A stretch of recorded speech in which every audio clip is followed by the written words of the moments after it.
ನಾನು ಗೆದ್ದಿದ್ರೆ ಸಿದ್ದರಾಮಯ್ಯ ಮುಖ್ಯಮಂತ್ರಿ ಆಗ್ತಿರ್ಲಿಲ್ಲ ಹೇಗಂತ ಡಾಕ್ಟರ್ ಜಿ ಪರಮೇಶ್ವರ್ ಹೇಳಿದ್ದಾರೆ. ಅಂದ್ರೆ 2013 ಕತೆ ಅದು. ಇನ್ನು ಮತ್ತೊಂದ್ ಕಡೆ 2028ಕ್ಕೆ JDS ಬಿಜೆಪಿ ಮೈತ್ರಿ ಇಲ್ದೆ ಇರ್ಲಿ, ನಾನೇ 2028ಕ್ಕೆ ಶಿಡ್ಲಘಟ್ಟದ ಬಿಜೆಪಿ MLA ಅಂತ ಬಿಜೆಪಿ ನಾಯಕರು ಹೇಳಿದ್ದಾರೆ. ಇನ್ನೊಂದ್ ಕಡೆ ಮಮತಾ ಬ್ಯಾನರ್ಜಿ ದುರ್ಗೆ ಗತ್ತು ಗೈರತ್ತು ತಾಕತ್ತು ಜೋರಾಗಿ ಐತಪ್ಪ. ಮಹಿಳೆ ಆದ್ರು, ಇಂದಿರಾ ಗಾಂಧಿ ನಂತರ ತುಂಬಾ ಪವರ್ಫುಲ್ ಲೀಡರ್. ನರೇಂದ್ರ ಮೋದಿ ಮುಳುಗಿಸ್ತೀನಿ, ಮಠ ಹಾಕ್ತೀನಿ, ಡೆಲ್ಲಿಗೆ ಬರ್ತೀನಿ ಅಂತಂದ್ರು. ಪಶ್ಚಿಮ ಬಂಗಾಳದಲ್ಲೇ TMCಯನ್ನ ಮಠ ಹಾಕ್ತವ್ರೆ ಬಂಡಾಯ ಎದ್ದಿರೋರು. 20ಕ್ಕೂ ಅಧಿಕ ಸಂಸದರು NDA ಬಾಗ್ಲಿಗೆ ಬಂದು ನಿಂತಿದ್ದಾರೆ, ಬಿಜೆಪಿಗೆ ಅಧಿಕೃತವಾಗಿ ಎಂಟ್ರಿ ಆಗ್ತಾ ಇದ್ದಾರೆ. ಸೊ ಇದಷ್ಟೆಲ್ಲ ಇನ್ನೊಂದಷ್ಟು ಸುದ್ದಿಗಳು ಇವತ್ತಿನ ಪ್ರೈಮ್ ಟೈಮ್ ನ್ಯೂಸ್ ಇದೆ. ಪ್ರಮುಖ 10 ಸುದ್ದಿಗಳನ್ನ ನೋಡುವಂತ ಸಮಯ. ಎಲ್ರಿಗೂ ಸ್ವಾಗತ. ನಾನು ಶಿವಕುಮಾರ್. ಹಾಗೆ ನೀವಿನ್ನೂ ಯಾರು ಯೂಟ್ಯೂಬ್ ಅಲ್ಲಿ ಕರ್ನಾಟಕ ಟಿವಿ ಸಬ್ಸ್ಕ್ರೈಬ್ ಆಗಿಲ್ಲ ಅಂದ್ರೆ ಈ ಕೂಡಲೇ ಸಬ್ಸ್ಕ್ರೈಬ್ ಆಗಿ ಅಂಡ್ ಫೇಸ್ಬುಕ್ ಅಲ್ಲಿ ಫಾಲೋ ಮಾಡಿ. 3 ಬಾರಿ ಮುಖ್ಯಮಂತ್ರಿ ಹುದ್ದೆಯ ನಿರೀಕ್ಷೆ ಇಟ್ಕೊಂಡಿದ್ದರೂ ಅವಕಾಶ ಸಿಗ್ಲಿಲ್ಲ ಎಂಬ ಬೇಸರವನ್ನ ಉಪಮುಖ್ಯಮಂತ್ರಿ ಡಾಕ್ಟರ್ ಜಿ ಪರಮೇಶ್ವರ್ ಬಹಿರಂಗವಾಗಿ ವ್ಯಕ್ತಪಡಿಸಿದ್ದಾರೆ. ರಾಜಕೀಯಕ್ಕೆ ಬಂದು 40 ವರ್ಷ ಆಗ್ತಿದೆ. ಇಷ್ಟು ವರ್ಷಗಳಲ್ಲಿ ಸ್ವಲ್ಪ ಕೆಲಸ ಮಾಡಿದ್ದೇನೆ, ಇಲ್ದಿದ್ರೆ ಯಾರು ಗುರುತಿಸೋದಿಲ್ಲ. ಪಕ್ಷ ಎಲ್ಲಾ ಹುದ್ದೆಯನ್ನ ಕೊಟ್ಟಿದೆ. ಕೆಪಿಸಿಸಿ ಅಧ್ಯಕ್ಷ ಸ್ಥಾನದಿಂದ ಹಿಡಿದು ಪಕ್ಷದಲ್ಲಿ ವರ್ಕಿಂಗ್ ಕಮಿಟಿಯಲ್ಲಿಯೂ ಸ್ಥಾನ ಕೊಟ್ಟಿದ್ದಾರೆ. ದೆಹಲಿಯಲ್ಲಿ AICC ವರ್ಕಿಂಗ್ ಕಮಿಟಿಯಲ್ಲಿಯೂ ಸದಸ್ಯನಾಗಿ ಮಾಡಿದ್ರು. ಅದಾದ ನಂತರ 2018ರಲ್ಲಿ ಉಪಮುಖ್ಯಮಂತ್ರಿ ಮಾಡಿದ್ರು ಅಂತ ಹೇಳಿದ್ರು. ನಾನು ಸೋತ ಕಾರಣಕ್ಕೆ ಸಿದ್ದರಾಮಯ್ಯನವರು CM ಆದ್ರು. 2013ರ ವಿಧಾನಸಭೆ ಚುನಾವಣೆಯಲ್ಲಿ ಸೋತೆ. ಬಹುಶಃ ಅಂದು ಗೆದ್ದಿದ್ರೆ ಸಿದ್ದರಾಮಯ್ಯ ಮುಖ್ಯಮಂತ್ರಿ ಆಗ್ತಿರ್ಲಿಲ್ಲ. ಆದ್ರೆ ನಮ್ಮ ಅದೃಷ್ಟನೋ ಹಣೆ ಬರನೋ ಗೊತ್ತಿಲ್ಲ, ನಾನು ಸೋತ ಕಾರಣಕ್ಕೆ ಸಿದ್ದರಾಮಯ್ಯನವರು ಮುಖ್ಯಮಂತ್ರಿ ಆದ್ರು ಅಂತ ಹೇಳಿದ್ರು. 2018ರಲ್ಲಿ ಪಕ್ಷ 80 ಸೀಟ್ ಗೆದ್ದಿತ್ತು. 30 ಸೀಟ್ಗಳನ್ನ ಗೆದ್ದಿದ್ದ JDS ಜೊತೆ ಸೇರಿ ಸಮ್ಮಿಶ್ರ ಸರ್ಕಾರ ಮಾಡಿದಾಗ ಕುಮಾರಸ್ವಾಮಿ ಮುಖ್ಯಮಂತ್ರಿ ಆದ್ರು. ಅಂದು ಕೂಡ ನನ್ನನ್ನ ಮುಖ್ಯಮಂತ್ರಿ ಮಾಡಬಹುದಾಗಿತ್ತು. ಆದ್ರೆ 2ನೇ ಸಲವೂ ಸಫಲ ಆಗ್ಲಿಲ್ಲ.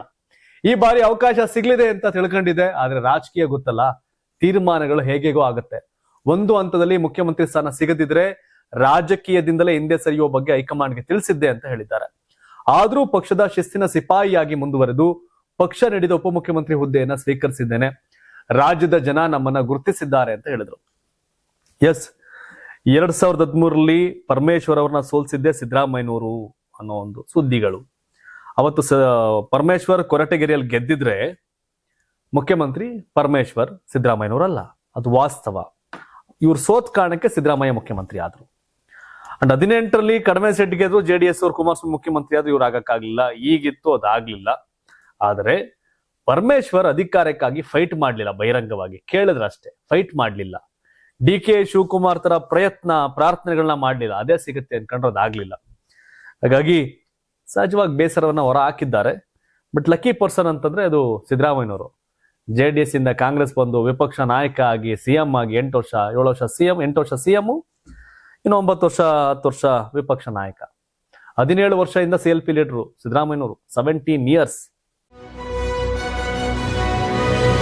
ಮುಖ್ಯಮಂತ್ರಿಯಾಗಿ ಅಧಿಕಾರ ವಹಿಸಿಕೊಂಡ ಬೆನ್ನಲ್ಲೇ DK ಶಿವಕುಮಾರ್ ಅವರು ಮುಂಬರುವ ಚುನಾವಣೆಗೆ ಇಂದಿನಿಂದಲೇ ಗ್ರೌಂಡ್ ವರ್ಕ್ ಆರಂಭಿಸಿದ್ದಾರೆ. ಇನ್ನು ಮುಂದೆ ಹಳೆ ದ್ವೇಷ, ಅಸೂಯೆ, ಪ್ರತೀಕಾರ ಎಲ್ಲವನ್ನೂ ಮರೆತು ಬಿಡಿ, ಪಕ್ಷ ಭೇದ ಮರೆತು ಎಲ್ಲರನ್ನ ಒಟ್ಟಿಗೆ ಕರೆದುಕೊಂಡು ಹೋಗಿ ಅಂತ ತಮ್ಮ ಪಕ್ಷದ ನಾಯಕರಿಗೆ CM DK ಶಿವಕುಮಾರ್ ಖಡಕ್ ಸಂದೇಶ ರವಾನಿಸಿದ್ದಾರೆ. ಅಷ್ಟೇ ಅಲ್ಲ, 2028ರ ವಿಧಾನಸಭೆ ಚುನಾವಣೆ ಗೆಲ್ಲುವುದೇ ನಿಮ್ಮ ಏಕೈಕ ಗುರಿಯಾಗಿರಲಿ ಅಂತ ಮೈಸೂರು ಭಾಗದ ನಾಯಕರಿಗೆ ಬಿಗ್ ಟಾಸ್ಕ್ ಕೊಟ್ಟಿದ್ದಾರೆ.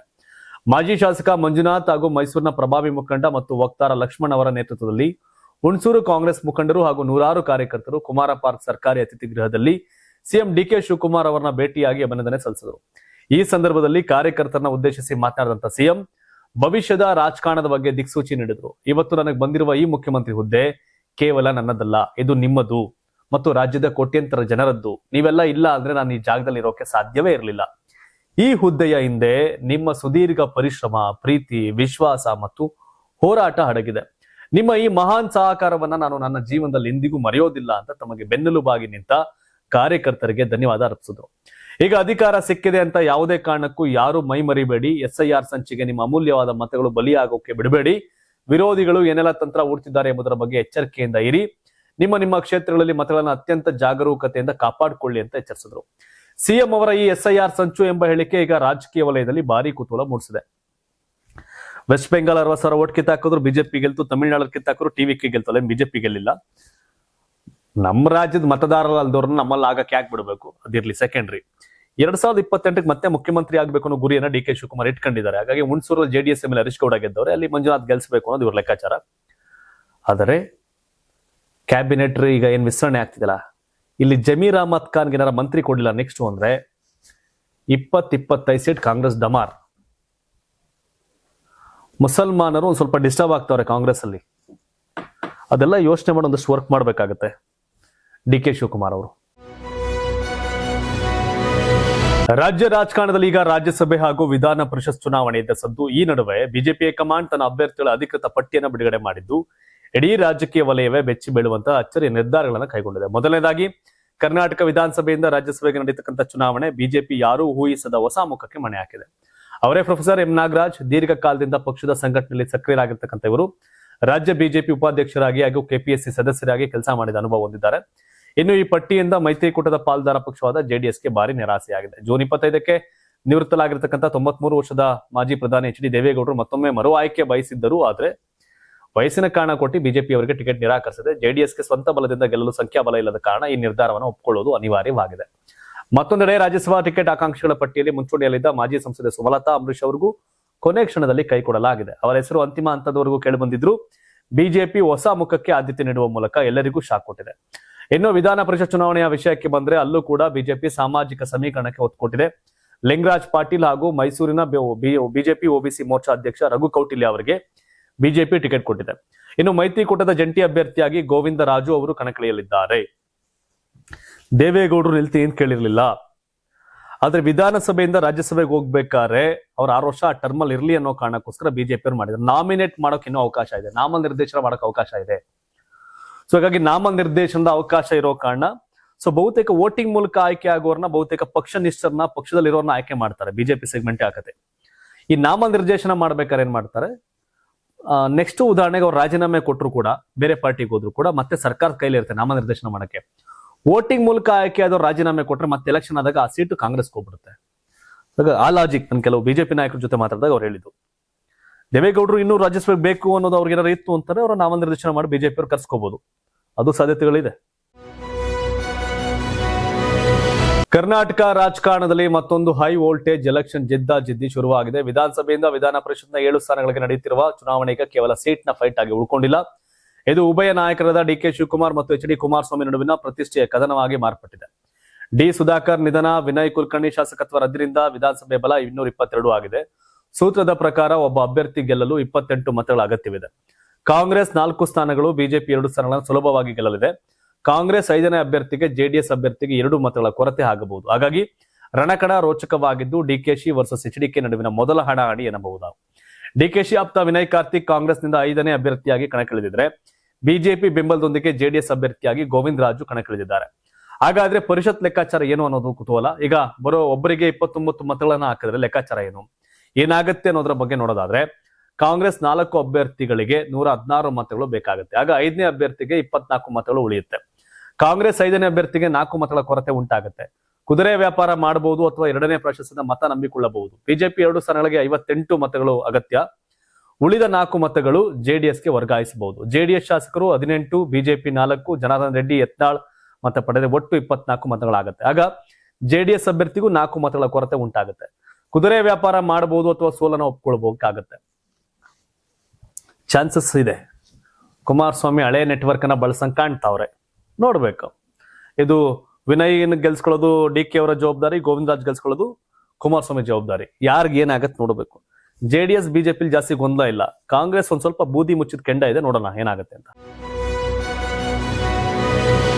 ರಾಜ್ಯ ರಾಜಕಾರಣದಲ್ಲಿ ಯಾರು ಊಹಿಸದ ಅತ್ಯಂತ ರೋಚಕ ಎನ್ನಬಹುದಾದ ಮಹಾ ತಿರುವು ಸಿಕ್ಕಿದೆ. ರಾಜಕೀಯದಲ್ಲಿ ಯಾರು ಶಾಶ್ವತ ಶತ್ರುಗಳು ಅಲ್ಲ, ಮಿತ್ರರು ಅಲ್ಲ ಅನ್ನೋ ಮಾತು ಈಗ ಅಕ್ಷರಶಃ ನಿಜವಾಗಿದೆ. ವಿಧಾನ ಪರಿಷತ್ನ 7 ಸ್ಥಾನಗಳಿಗೆ ಚುನಾವಣೆ ಘೋಷಣೆಯಾದಾಗಿನಿಂದಲೂ ತೆರೆಮರೆಯ ರಾಜಕೀಯ ತಂತ್ರಗಾರಿಕೆ ಜೋರಾಗಿದೆ. ಕಾಂಗ್ರೆಸ್ನ 5ನೇ ಅಭ್ಯರ್ಥಿ ಹಾಗೂ ಜೆಡಿಎಸ್ ಬಿಜೆಪಿ ಮೈತ್ರಿಕೂಟದ ಅಭ್ಯರ್ಥಿ ಗೆಲುವಿಗಾಗಿ ಉಭಯ ಪಾಳಯದಲ್ಲೂ ಭಾರೀ ಕಸರತ್ತು ನಡೀತಾ ಇದೆ.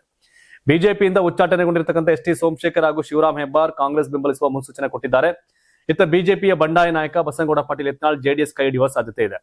ಇಂತಹ ಇಕ್ಕಟ್ಟಿನ ಪರಿಸ್ಥಿತಿಯಲ್ಲಿ ಜೆಡಿಎಸ್ ಅಭ್ಯರ್ಥಿ ಗೋವಿಂದ ರಾಜು ಅವರನ್ನ ಗೆಲ್ಲಿಸಲೇಬೇಕು ಎಂದು ಪಣ ತೊಟ್ಟಿರತಕ್ಕಂಥ ಎಚ್ ಡಿ ಕುಮಾರಸ್ವಾಮಿ ಅವರು ಅತ್ಯಂತ ಸಾಹಸದ ಹೆಜ್ಜೆ ಇಟ್ಟಿದ್ದಾರೆ. ತಮ್ಮ ವಿರುದ್ಧ ಸದಾ ಕೆಂಡ ಕಾರುತ್ತಿದ್ದ ಮಾಜಿ ಸಚಿವ ಜಮೀರ್ ಅಹಮದ್ ಖಾನ್ ಅವರಿಗೆ ಕುಮಾರಸ್ವಾಮಿ ಖುದ್ದಾಗಿ ಫೋನ್ ಮಾಡಿ ಸಂಪರ್ಕ ಮಾಡಿದ್ದಾರೆ ಎಂಬ ಮಾಹಿತಿ ಹೊರಬಿದ್ದಿದೆ. ಅಷ್ಟೇ ಅಲ್ಲ, ಕಾಂಗ್ರೆಸ್ನ ಮತ್ತೊಬ್ಬ ಪ್ರಭಾವಿ ಹಿರಿಯ ನಾಯಕ ಮಾಜಿ ಸಚಿವ ಕೆಎನ್ ರಾಜಣ್ಣ ಅವರಿಗೂ ಕುಮಾರಸ್ವಾಮಿ ಕರೆ ಮಾಡಿ ಮಾತನಾಡಿದ್ದಾರೆ ಎಂಬ ಸೀಕ್ರೆಟ್ ಮಾಹಿತಿ ಲಭ್ಯವಾಗಿದೆ. 7ನೇ ಸೀಟನ್ನ ಸಿಎಂ ಡಿಕೆ ಶಿವಕುಮಾರ್ ಪ್ರತಿಷ್ಠೆಯಾಗಿ ತೆಗೆದುಕೊಂಡಿರುವುದರಿಂದ ಅವರಿಗೆ ಟಾಂಗ್ ಕೊಡಲು ಕುಮಾರಸ್ವಾಮಿ ಕಾಂಗ್ರೆಸ್ ಕೋಟೆ ಒಳಗೆ ಕೈ ಹಾಕಿರೋದು ಸ್ಪಷ್ಟವಾಗಿ ಕಾಣಿಸುತ್ತೆ. ಬಟ್ ಡಿಕೆ ಸ್ಟ್ರಾಂಗು ಕುಮಾರಸ್ವಾಮಿ ತಂತ್ರಗಾರಿಕೆ ಇರುತ್ತೆ, ನೋಡ್ಬೇಕು. ಬಟ್ ಕುಮಾರಸ್ವಾಮಿ ಅವ್ರಿಗಿಂತ ಡಿಕೆಗೆ ಒಂದ್ ಸ್ವಲ್ಪ ನೋಡ್ಬೇಕದು, ಯಾಕೆ ರಿಸ್ಕ್ ತಗೊಂಡವ್ರು ಡಿಕೆ ಶಿವಕುಮಾರ್, ಏನಾಗುತ್ತೆ ಅಂತ ನೋಡ್ಬೇಕಾಗತ್ತೆ. ಕಾಂಗ್ರೆಸ್ ಶಾಸಕ ಜಮೀರ್ ಅಹಮದ್ ಖಾನ್ ಅವರಿಗೆ ಸಚಿವ ಸ್ಥಾನ ನೀಡಬೇಕು ಎಂಬ ಒತ್ತಾಯ ಕಾಂಗ್ರೆಸ್ ವಲಯದಲ್ಲಿ ಮತ್ತಷ್ಟು ಬಲ ಪಡಿತಾ ಇದೆ. ಉಪಮುಖ್ಯಮಂತ್ರಿ ಜಿ ಪರಮೇಶ್ವರ್ ಅವರು ಜಮೀರ್ ಅಹಮದ್ ಪರವಾಗಿ ಮಾತನಾಡಿ, ಅವರು ಸಮರ್ಥ ನಾಯಕ ಹಾಗೂ ಅಲ್ಪಸಂಖ್ಯಾತ ಸಮುದಾಯದ ಪ್ರಭಾವಿ ಮುಖಂಡರಾಗಿದ್ದು ಅವರಿಗೆ ಸಚಿವ ಸ್ಥಾನ ನೀಡುವುದರಲ್ಲಿ ಯಾವುದೇ ತಪ್ಪಿಲ್ಲ ಅಂತ ಹೇಳಿದ್ದಾರೆ. ಸುದ್ದಿಗಾರರೊಂದಿಗೆ ಮಾತನಾಡಿದಂತ ಪರಮೇಶ್ವರ್, ಜಮೀರ್ ಅಹಮದ್ ಅವರು ಸಮರ್ಥ ನಾಯಕರು. ಮೊದಲ ಹಂತದ ಸಚಿವ ಸಂಪುಟ ರಚನೆ ವೇಳೆ ಅವರಿಗೆ ಸಚಿವ ಸ್ಥಾನ ಯಾಕೆ ದೊರೆಯಲಿಲ್ಲ ಎಂಬುದು ನಮಗೆ ತಿಳಿದಿಲ್ಲ. ಆದ್ರೆ 2ನೇ ಹಂತದ ಸಚಿವ ಸಂಪುಟ ವಿಸ್ತರಣೆಯಲ್ಲಿ ಅವರಿಗೆ ಅವಕಾಶ ನೀಡಬೇಕು ಎಂಬ ಬೇಡಿಕೆ ರಾಜ್ಯಾದ್ಯಂತ ಕೇಳಿಬರುತ್ತದೆ. ಹೈಕಮಾಂಡ್ ಈ ವಿಚಾರವನ್ನ ಪರಿಗಣಿಸುತ್ತೆ ಎಂಬ ವಿಶ್ವಾಸವಿದೆ ಎಂದು ಅವರು ಹೇಳಿದ್ರು.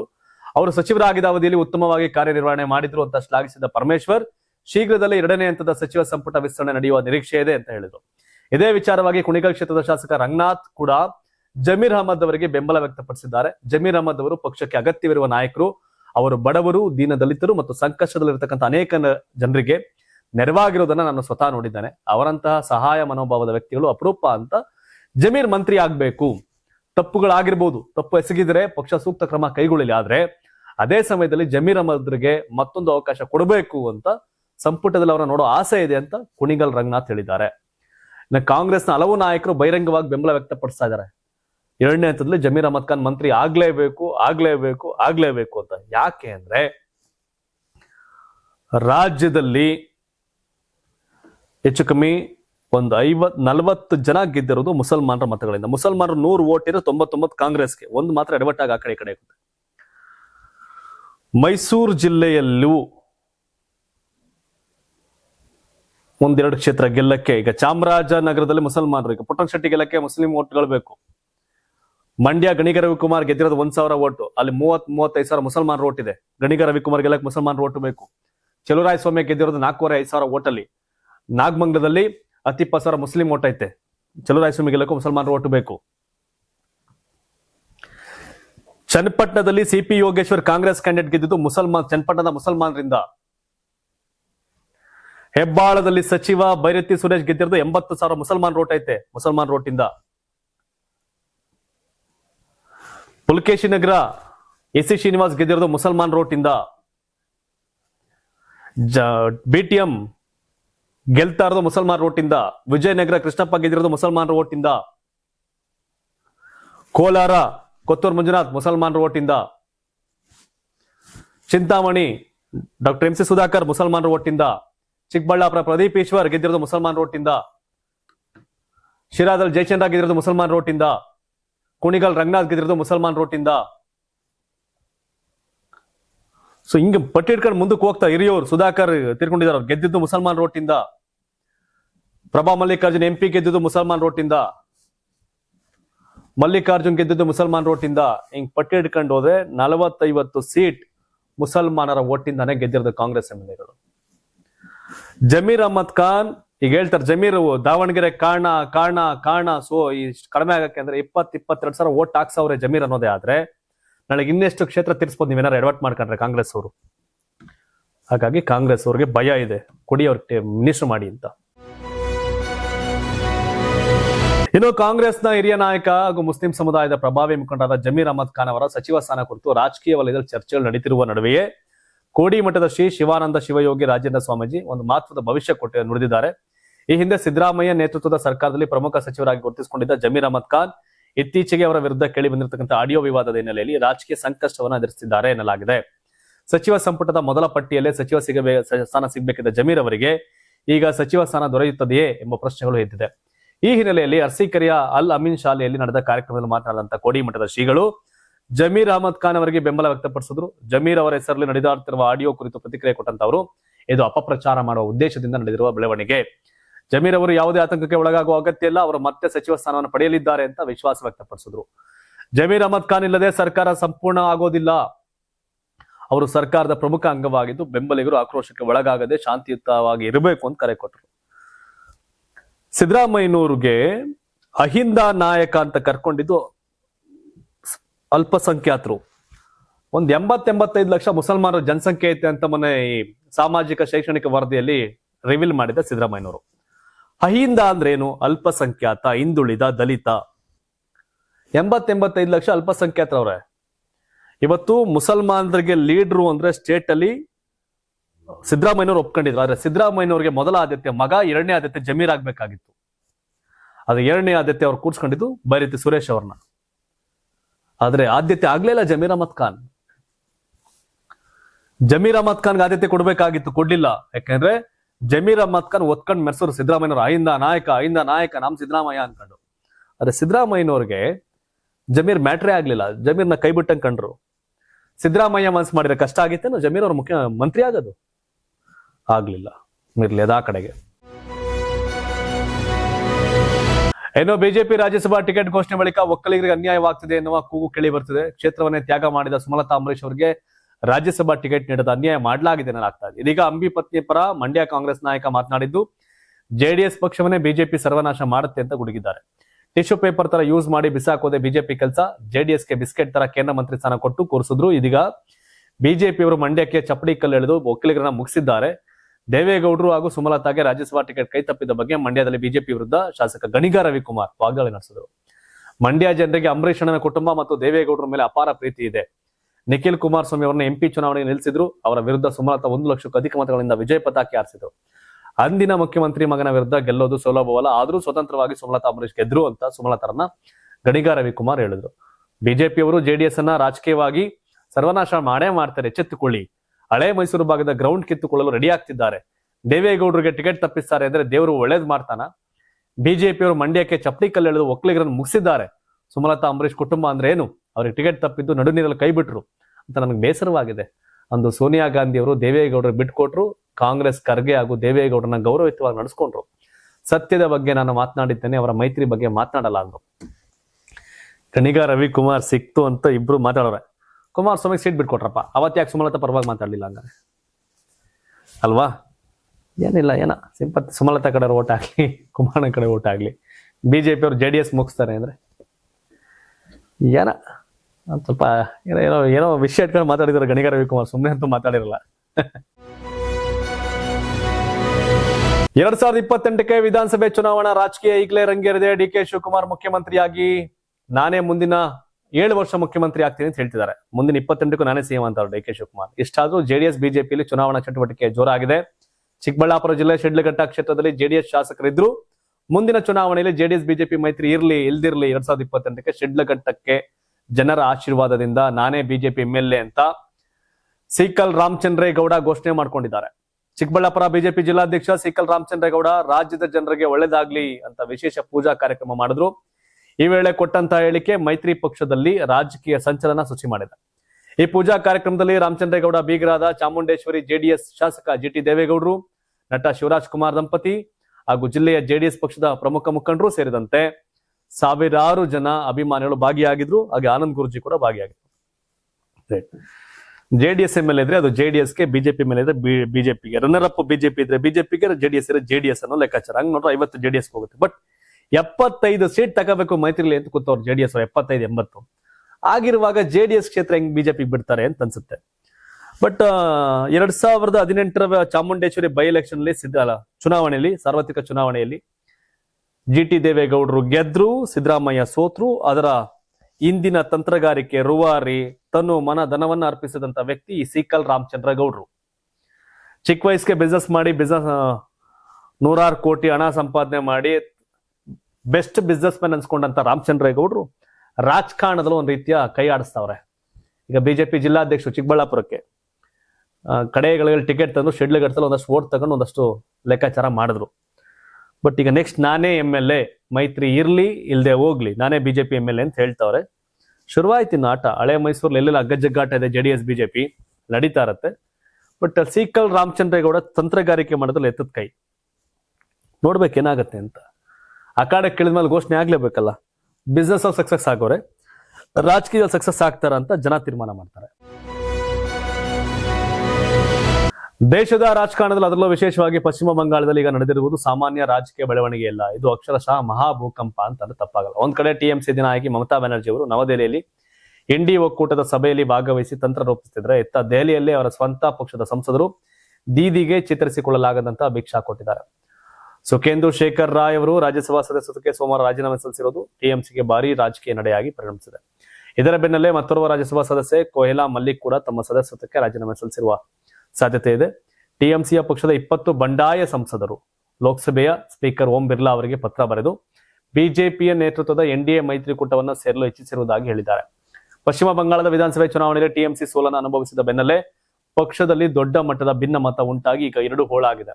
ತಾವು ಮಮತಾ ಬ್ಯಾನರ್ಜಿ ನೇತೃತ್ವದ ಟಿಎಂಸಿಯಿಂದ ಹೊರಬಂದಿರುವುದಾಗಿ, ನಮಗೆ ಸಂಸತ್ತಿನಲ್ಲಿ ಪ್ರತ್ಯೇಕವಾಗಿ ಕುಳಿತುಕೊಳ್ಳಲು ವ್ಯವಸ್ಥೆ ಮಾಡಿಕೊಡಬೇಕು ಮತ್ತು ಟಿಎಂಸಿ ಸಂಸದೀಯ ನಾಯಕರಾಗಿ ಆಗಿರ್ತಕ್ಕಂಥ ಅಭಿಷೇಕ್ ಬ್ಯಾನರ್ಜಿ ಅವರ ನಾಯಕತ್ವವನ್ನು ನಾವು ಒಪ್ಪೋದಿಲ್ಲ ಅಂತ ಈ ಬಂಡಾಯ ಸಂಸದರು ಮನವಿ ಮಾಡಿದ್ದಾರೆ. ಈ ಬಂಡಾಯ ಬಣದ ನಾಯಕಿಯಾಗಿ ಕೊಕೊಲಿ ಘೋಷ್ ದಸ್ತಿದಾರ್ ಅವರನ್ನ ಗುರುತಿಸಬೇಕು ಅಂತ ಸ್ಪೀಕರ್ ಅವರಿಗೆ ಕೋರಲಾಗಿದೆ. ಪತ್ರಕ್ಕೆ ಸಹಿ ಹಾಕಿದವರಲ್ಲಿ ಅರೂಪ್ ಚಕ್ರವರ್ತಿ, ಪಾರ್ಥ ಭೌಮಿಕ್, ಶತಾಬ್ದಿ ರಾಯ್, ಜಗದೀಶ್ ವಸುನಿಯಾ, ಜೂನ್ ಮಾಲಿಯಾ ಸೇರಿದಂತೆ ಪ್ರಮುಖ ನಾಯಕರಿದ್ದಾರೆ. ಲೋಕಸಭೆಯಲ್ಲಿ ಟಿಎಂಸಿ ಒಟ್ಟು 28 ಸಂಸದರನ್ನ ಹೊಂದಿದ್ದು, ಅವರಲ್ಲಿ 20 ಸಂಸದರು ಬಂಡಾಯ ಎದ್ದಿರೋದ್ರಿಂದ ಮಮತಾ ಬ್ಯಾನರ್ಜಿ ಅವರಿಗೆ ದೆಹಲಿ ಮಟ್ಟದಲ್ಲಿ ಭಾರೀ ರಾಜಕೀಯ ನಡೆಯಾಗಿದೆ. 3/2 ಭಾಗ, 3 ಜನದಲ್ಲಿ 2 ಆ ಕಡೆಗೆ ಹೋದ್ರೆ ಪಾರ್ಟಿ ಅವ್ರದ್ದಾಗತ್ತೆ. ಸೊ ಇದು ಟಿಎಂಸಿಗೆ ದೊಡ್ಡ ಮುಖಭಂಗ. ಏನಾದ್ರೆ MLAಗಳು ಹಂಗೆ ಆಗ್ತಾರೆ. ಟಿಎಂಸಿ ಬಹುತೇಕ ಕೈ ಜಾರಿ ಹೋಗೋ ಸಾಧ್ಯತೆ ಇದೆ. ಈಗ ಮಹಾರಾಷ್ಟ್ರದಲ್ಲಿ ಹಂಗೆ ಮೂಲ ಬಿಜೆಪಿ ಉದ್ಧವ್ ಠಾಕ್ರೆಯಿಂದ ಏಕನಾಥ್ ಶಿಂದೆ ಕಡೆಗೆ ಹೋಯ್ತು. ಆ ರೀತಿ ಪಾರ್ಟಿನೇ ಹೈಜಾಕ್ ಆಗೋ ಸಾಧ್ಯತೆ ಬಹಳ ದಟ್ಟವಾಗಿದೆ ಟಿಎಂಸಿ. ಇರಾನ್ ಮತ್ತು ಇಸ್ರೇಲ್ ನಡುವೆ ದಿನೇ ದಿನೇ ಹೆಚ್ಚುತ್ತಿರ್ತಕ್ಕಂಥ ಸೈನಿಕ ಉದ್ವಿಗ್ನತೆ ಈಗ ಗಂಭೀರ ಅಂತ ತಲುಪಿದೆ. ಈ ಹಿನ್ನೆಲೆಯಲ್ಲಿ ಭಾರತ ಸರ್ಕಾರ ಇರಾನ್ ನಲ್ಲಿ ಇರುವ ಅಥವಾ ಅಲ್ಲಿ ಹೋಗಲು ಯೋಚಿಸುತ್ತಿರುವ ಎಲ್ಲಾ ಭಾರತೀಯರಿಗೆ ತುರ್ತು ಎಚ್ಚರಿಕೆ ಕೊಟ್ಟಿದೆ.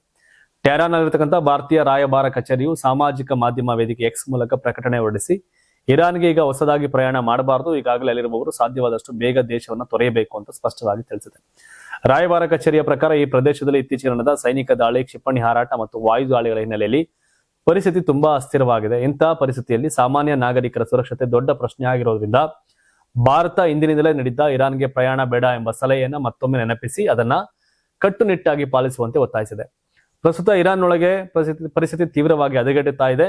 ಟೆಹರಾನ್ನ ಮೆಹರಾಬಾದ್ ವಿಮಾನ ನಿಲ್ದಾಣದಲ್ಲಿ ಎಲ್ಲಾ ವಿಮಾನಗಳನ್ನ ತಾತ್ಕಾಲಿಕವಾಗಿ ನಿಲ್ಲಿಸಲಾಗಿದೆ. ಇರಾನ್ನ ಪಶ್ಚಿಮ ಭಾಗದ ವಾಯು ಪ್ರದೇಶವನ್ನ ಸಂಪೂರ್ಣವಾಗಿ ಮುಚ್ಚಲಾಗಿದೆ. ಇದರಿಂದ ವಾಣಿಜ್ಯ ವಿಮಾನ ಸಂಚಾರಕ್ಕೆ ದೊಡ್ಡ ಹೊಡೆತ ಬಿದ್ದಿದೆ. ಇತ್ತ ಇಸ್ರೇಲ್ನ ಟೆಲ್ ಅವೀವ್ನ ಬೆನ್ ಗುರಿಯನ್ ವಿಮಾನ ನಿಲ್ದಾಣದಲ್ಲಿಯೂ ಹೊಸ ಭದ್ರತಾ ನಿಯಮಗಳನ್ನ ಜಾರಿಗೊಳಿಸಲಾಗಿದೆ. ಅಧಿಕೃತವಾಗಿ 3ನೇ ಮಹಾಯುದ್ಧ ಅಲ್ಲ, ಆದ್ರೆ ಅದನ್ನ ಮೀರುವಂತಹ ಭೀಕರತೆ ಸ್ಪಷ್ಟವಾಗಿ ನಡೀತಾ ಇದೆ. ಆದಷ್ಟು ಬೇಗ ಯುದ್ಧ ನಿಲ್ಲಬೇಕು. ಇದು ಇಡೀ ವಿಶ್ವಕ್ಕೆ ಮಾರಕ. ನಮ್ಮಲ್ಲಿ ಫ್ಯೂಯಲ್ ರೇಟ್ ಜಾಸ್ತಿ ಆಗ್ತಿದೆ, ಜನ ಅಲ್ಲಿ ಸಾಯ್ತಾವ್ರೆ, ದೊಡ್ಡ ಹೊಡೆತ ನಮ್ಮ ದೇಶಕ್ಕೂ ಕೂಡ. ಅಲ್ಲಿಯವರು ಸಾಯ್ತಾವ್ರ ಜನ, ಅವ್ರಿಗೂ ನೋವು. ಪ್ರತಿಷ್ಠೆಯನ್ನ ಬಿಟ್ಟು ಪ್ರೀತಿಯಿಂದ ಬದುಕಿದ್ರೆ ಏನಾರು ಆಗತ್ತೆ. ದುಷ್ಟರನ್ನ ಮಟ್ಟ ಹಾಕ್ಬೇಕಾ ಎಗ್ರಿ. ಆದ್ರೆ ಇರಾನ್ ಇವ್ರು ಹೇಳುವಷ್ಟು, ಅಮೆರಿಕ ಹೇಳುವಷ್ಟು, ಇಸ್ರೇಲ್ ಹೇಳುವಷ್ಟು ಅಷ್ಟು ವರ್ಸ್ಟ್ ಅಲ್ಲ ಇರಾನ್. ಇದಿಷ್ಟು ಇಂದಿನ ಸುದ್ದಿ. ತಾವೇನ್ ಹೇಳ್ತೀರಿ? ಸಿದ್ದರಾಮಯ್ಯನವರು ಪರಮೇಶ್ವರ್ ಮುಖ್ಯಮಂತ್ರಿ ಆಗೋದನ್ನ ತಡೆದ್ರ 2013ರಲ್ಲಿ? ಅವ್ರು ಗೆದ್ದಿದ್ರೆ ಪರಮೇಶ್ವರೇ ಮುಖ್ಯಮಂತ್ರಿ ಆಗ್ತಿದ್ರ? ಅಂಡ್ ದೇವೇಗೌಡರಿಗೆ ರಾಜ್ಯಸಭಾ ಟಿಕೆಟ್ ಕೊಡ್ಬೇಕಾಗಿತ್ತ ಬಿಜೆಪಿಯವರು, ಅಥವಾ ನಾಮನಿರ್ದೇಶನ ಮಾಡ್ತಿರೋ ಲೆಕ್ಕಾಚಾರ ಸರಿ ಇದೆಯಾ? ತಮ್ಮ ಅಭಿಪ್ರಾಯಗಳೇನು ಕಾಮೆಂಟ್ ಮಾಡಿ ತಿಳಿಸಿ. ಧನ್ಯವಾದ. ಇದು ಕರ್ನಾಟಕ ಟಿವಿ, ಕನ್ನಡಿಗರ ಧ್ವನಿ.